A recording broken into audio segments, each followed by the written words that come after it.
कभी सोचा है दुनिया की सबसे खतरनाक चीज क्या हो सकती है? कोई वायरस, परमाणु बम या शायद पैसे के बारे में हमारी अपनी गलत फहमियां? इंटरेस्टिंग सवाल है। अक्सर लगता है ना कि पैसा सिर्फ स्मार्ट लोगों के पास आता है, पर सच तो ये है शायद कि पैसा हमारे ज्ञान से ज्यादा हमारे व्यवहार पर, हमारी बिहेवियर पर प्रतिक्रिया करता है। बिल्कुल। आय बढ़ सकती है, सैलरी बढ़ सकती है, लेकिन अगर पैसे से जुड़ा वो जो साइकोलॉजी वाला पार्ट है वो नहीं समझा तो सच्ची संपत्ति मतलब वेल्थ बनाना वो बहुत मुश्किल हो जाता है ना? हाँ बिल्कुल। और यहीं से आई थिंक आज की हमारी बातचीत शुरू होती है।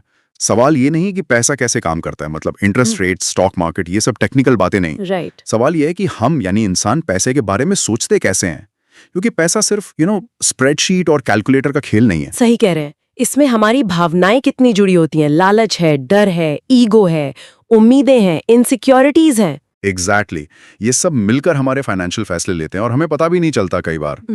और इसीलिए आज हम कुछ ऐसे मेन प्रिंसिपल्स, कुछ सिद्धांतों की गहराई में उतरेंगे जो पैसे और वेल्थ क्रिएशन को लेकर हमारी सोच को बदल सकते हैं।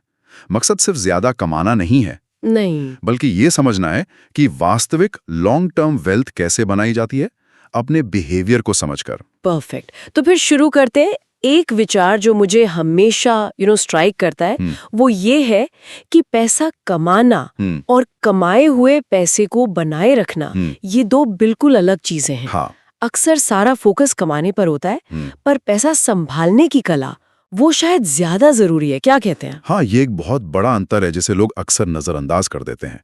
पैसा कमाना, मान लीजिए किसी बिजनेस डील से, लॉटरी से या अच्छी नौकरी से, ये एक इवेंट हो सकता है, एक घटना।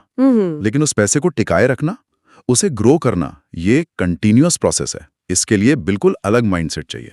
अच्छा। कई लोग तेजी से पैसा कमाते हैं पर उतनी ही तेजी से गवा भी देते हैं। क्यों? क्योंकि सक्सेस मिलने पर वे अक्सर सोचते हैं मैं बहुत काबिल हूं, बजाय ये सोचने के कि शायद किस्मत ने भी साथ दिया, मुझे अब थोड़ा संभल कर चलना होगा। मतलब विनम्रता, ह्यूमिलिटी। हाँ, ह्यूमिलिटी। संपत्ति बनाए रखने के लिए लगातार मेहनत, दूरदर्शिता और सबसे जरूरी विनम्रता चाहिए। ये मानना कि सब कुछ सिर्फ मेरी काबिलियत से हुआ, वो अक्सर लापरवाही की ओर ले जाता है, ओवर कॉन्फिडेंस आ जाता है। इसका एक क्लासिक उदाहरण तो शायद हमारे देश में ही है, अनिल अंबानी और मुकेश अंबानी। ओह हाँ, बिल्कुल। एक ही पृष्ठभूमि, लगभग समान शुरुआती संसाधन मिले थे, पर नतीजा कितना अलग रहा। बिल्कुल। एक भाई लगभग दिवालिया होने की कगार पर पहुंच गए, दूसरे एशिया के सबसे अमीर व्यक्तियों में से एक। यहाँ साफ तौर पर मानसिकता का फर्क दिखता है। ये केस स्टडी की तरह है। सही। संपत्ति बनाए रखने के लिए सिर्फ कमाने की वो जो एग्रेशन होता है वो काफी नहीं है। उसे बचाने और समझदारी से इन्वेस्ट करने का वो जो डिफेंसिव रवैया है वो भी चाहिए। अटैक और डिफेंस दोनों। हाँ, कह सकते हैं। रणनीति ये होनी चाहिए, कमाई में भले ही थोड़ा जोखिम उठाएं, पर बचत और निवेश में सुरक्षा और स्थिरता को प्राथमिकता दें। असल संपत्ति वो नहीं जो एक बार में कमाई जाए, बल्कि वो है जो लगातार साल दर साल बढ़ती रहे, चाहे धीमी रफ्तार से ही सही। कंसिस्टेंसी, निरंतरता ही कुंजी है। निरंतरता। और इसी से जुड़ा है हमारा अगला सिद्धांत, जिसे अल्बर्ट आइंस्टाइन ने शायद दुनिया का 8वां अजूबा कहा था, कंपाउंडिंग। हाँ, चक्रवृद्धि ब्याज। ये कोई गेट रिच क्विक स्कीम नहीं है, पर लंबे समय में इसकी ताकत वो तो कमाल की है। सही पकड़ा। कंपाउंडिंग का जादू धीरे धीरे असर दिखाता है, पर इसका असर घातीय होता है, एक्सपोनेंशियल। आसान भाषा में समझें तो आपके निवेश पर जो कमाई होती है वो कमाई भी आगे चलकर और कमाई करती है। पैसे पर पैसा बनना। हाँ, ये पैसे से पैसा बनाने का असली मैकेनिज्म है। समय के साथ छोटे छोटे नियमित निवेश भी एक बहुत बड़ा फंड तैयार कर सकते हैं। इसीलिए एक्सपर्ट्स कहते हैं कि शेयर बाजार को टाइम करने की कोशिश करने से, मतलब कब खरीदें कब बेचें अंदाजा लगाना, हाँ, उससे कहीं बेहतर है बाजार में समय बिताना, मतलब लंबे समय तक इन्वेस्टेड रहना। इसका सबसे फेमस उदाहरण तो वॉरेन बफे हैं। बिल्कुल। कहते हैं उन्होंने 10-11 साल की उम्र से ही निवेश शुरू कर दिया था और उनकी ज्यादातर वेल्थ 50 साल की उम्र के बाद बनी, जब कंपाउंडिंग का असर तेजी से दिखने लगा। सही। या सोचिए, एक और उदाहरण लेते हैं। अगर कोई 10 लाख रुपए निवेश करे और उसे सालाना औसतन 15% रिटर्न मिले, जो कि वैसे काफी ऊंचा है और लगातार मिलना प्रैक्टिकली बहुत मुश्किल है, ये मान के चलें। हाँ, ये तो बस एक गणितीय उदाहरण है। हाँ, तो भी गणितीय रूप से देखें तो 20 साल में वो 1 करोड़ 60 लाख रुपए से ज्यादा बन सकता है, 30 साल में 6.6 करोड़ से ज्यादा, और अगर 50 साल तक ये सिलसिला चले तो काल्पनिक रूप से ये रकम 108 करोड़ मतलब 1 बिलियन से भी ज्यादा। बाप रे, 10 लाख से 108 करोड़। अब ये जरूर ध्यान रखना चाहिए कि लगातार 15% रिटर्न और 50 साल तक टिके रहना असल दुनिया में बहुत बहुत मुश्किल है।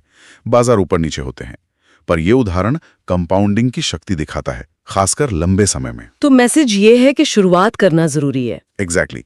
जरूरी यह है कि शुरुआत की जाए, चाहे छोटी रकम से ही।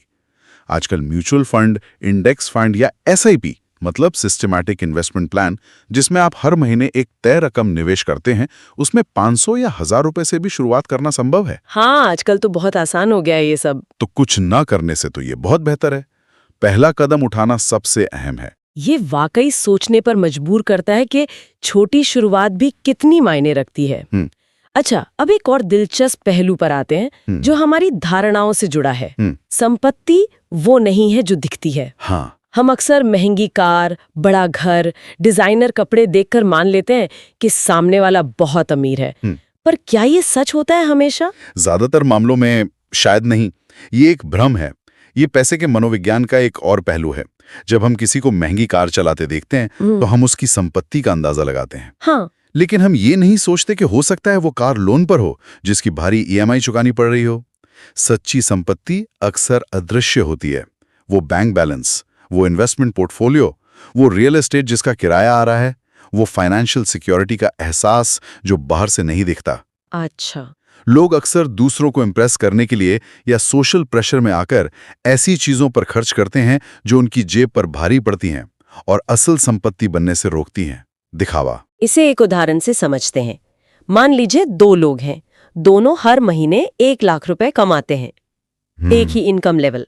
ठीक है। पहला व्यक्ति एकदम शानदार लाइफस्टाइल जीता है, ब्रांडेड चीजें खरीदता है, बढ़िया रेस्टोरेंट में खाता है और महीने के अंत तक लगभग सारा पैसा खर्च कर देता है।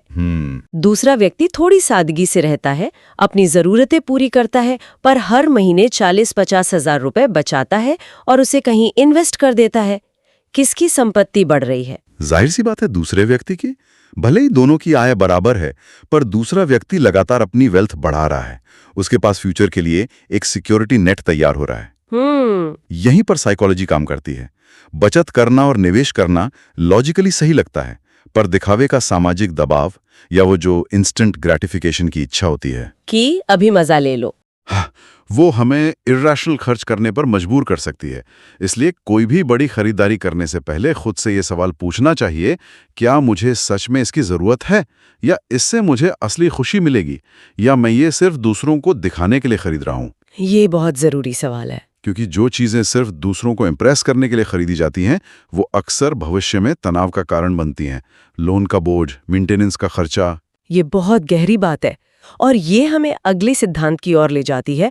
पैसे का असली मकसद शायद लग्जरी खरीदना नहीं, बल्कि स्वतंत्रता खरीदना है, आजादी। बिल्कुल, ये पैसे का सबसे शक्तिशाली लेकिन अक्सर सबसे कम आंका जाने वाला लाभ है।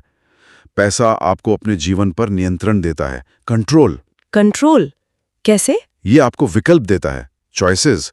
सुबह उठकर ये फैसला कर पाना कि आज आप क्या करना चाहते हैं, किसके साथ काम करना चाहते हैं, कहाँ जाना चाहते हैं, कब छुट्टी लेना चाहते हैं, बिना किसी फाइनेंशियल मजबूरी के। अच्छा, मतलब किसी पर निर्भर ना होना। हाँ, ये पैसे से खरीदी जा सकने वाली सबसे कीमती चीज है। ये उस महंगी घड़ी या बड़ी कार से मिलने वाली जो टेम्पररी खुशी होती है, उससे कहीं ज्यादा स्थायी और संतुष्टिदायक है। रतन टाटा जैसे व्यक्ति का उदाहरण लें। उनके पास बहुत पैसा है, पर शायद उनकी असली अमीरी इस बात में है कि वो अपनी शर्तों पर जीवन जी सकते हैं। बिल्कुल। वो जो करना चाहें, जब करना चाहें कर सकते हैं।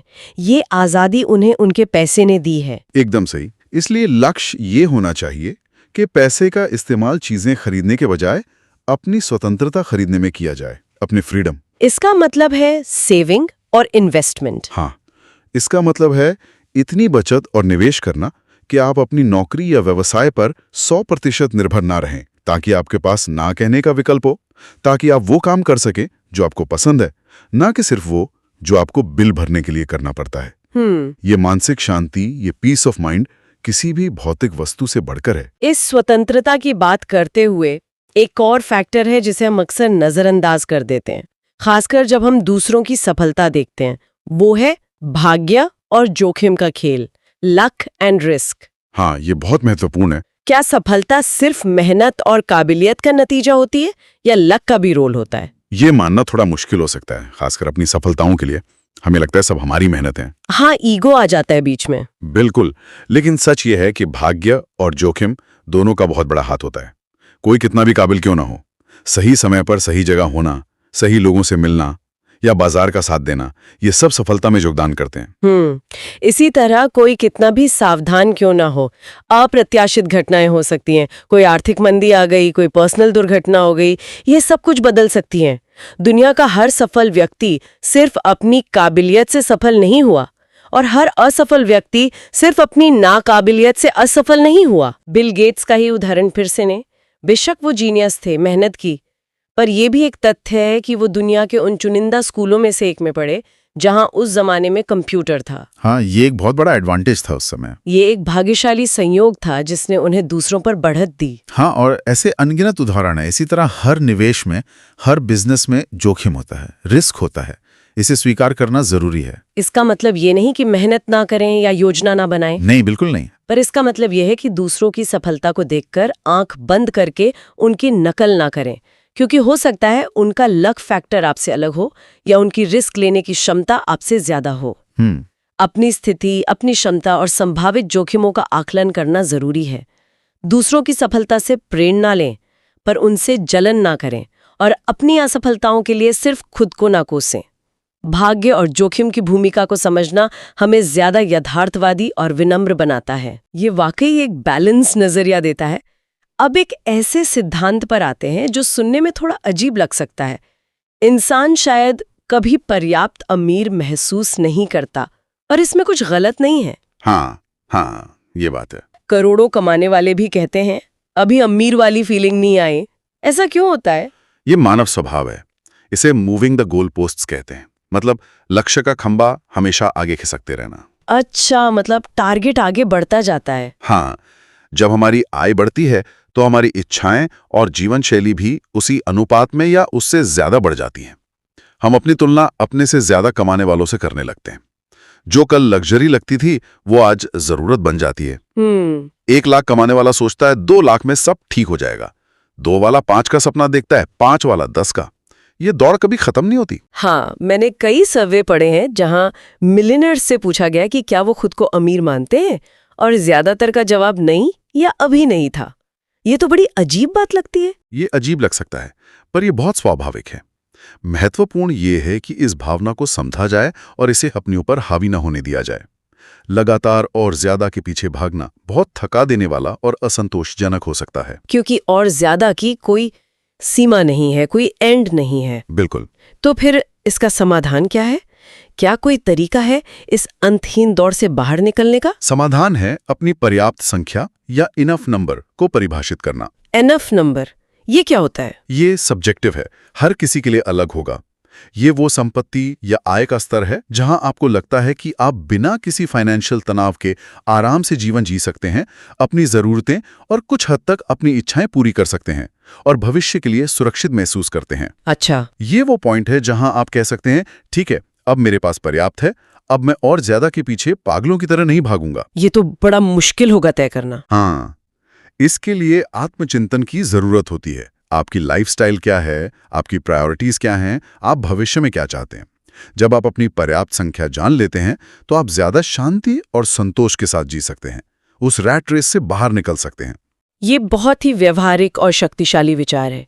तो आज हमने पैसे से जुड़े मनोविज्ञान के कई अहम पहलुओं पर बात की। अगर हम मुख्य बातों को समेटें तो सबसे बड़ी सीख शायद यही है कि सच्ची संपत्ति बनाना सिर्फ गणित या बाजार की जानकारी का खेल नहीं है। यह उससे कहीं ज्यादा हमारे अपने व्यवहार, हमारी भावनाओं और हमारी सोच को समझने और कंट्रोल करने का खेल है। अमीर बनना और अमीर बने रहना, ये 2 अलग चुनौतियां हैं जिसके लिए विनम्रता और दूरदर्शिता चाहिए। और हमने देखा कि कंपाउंडिंग कैसे धैर्यवान निवेशक के लिए चमत्कार कर सकती है, बशर्ते शुरुआत की जाए और लंबे समय तक टिका रहा जाए। बिल्कुल। साथ ही ये याद रखना कि असली संपत्ति अक्सर वो होती है जो दिखती नहीं, वो बचत और निवेश। हाँ, और पैसे का अंतिम लक्ष्य भौतिक सुख सुविधाओं से ज्यादा महत्वपूर्ण है स्वतंत्रता, अपने समय और जीवन पर नियंत्रण पाना।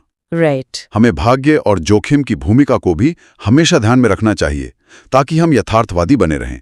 और आखिर में ये समझना कि पर्याप्त की अपनी परिभाषा तय करना कितना जरूरी है ताकि हम लगातार और ज्यादा की अंधी दौड़ में न फंसे रहें। अपना इनफ जानना।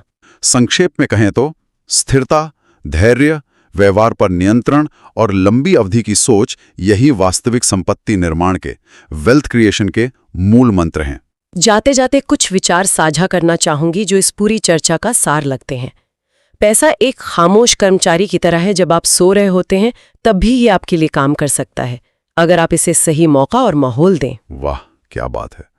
और ये भी कि असली अमीरी का मतलब सिर्फ पैसा होना नहीं, बल्कि ये होना है कि पैसा आपके लिए काम करे, ना कि आप सारी जिंदगी पैसे के पीछे भागते रहें। और शायद सबसे महत्वपूर्ण, वित्तीय सफलता रफ्तार का नहीं, सही दिशा और निरंतरता का मामला है। स्पीड नहीं, डायरेक्शन और कंसिस्टेंसी। बिल्कुल। तो श्रोताओं के लिए एक सवाल छोड़ जाते हैं सोचने के लिए। आज की इस चर्चा के बाद पैसे से जुड़ा वो कौन सा एक व्यवहार है जिसे बदलना आपको अपनी लंबी अवधि की वित्तीय स्वतंत्रता और मन की शांति के लिए सबसे जरूरी लगता है? या फिर इस पर सोचिएगा, वो स्वतंत्रता जो पैसा हमें दे सकता है, जिसके बारे में हमने बात की, वो असल में किन चीजों से स्वतंत्रता है, किन बंधनों से आजादी? विचार कीजिएगा।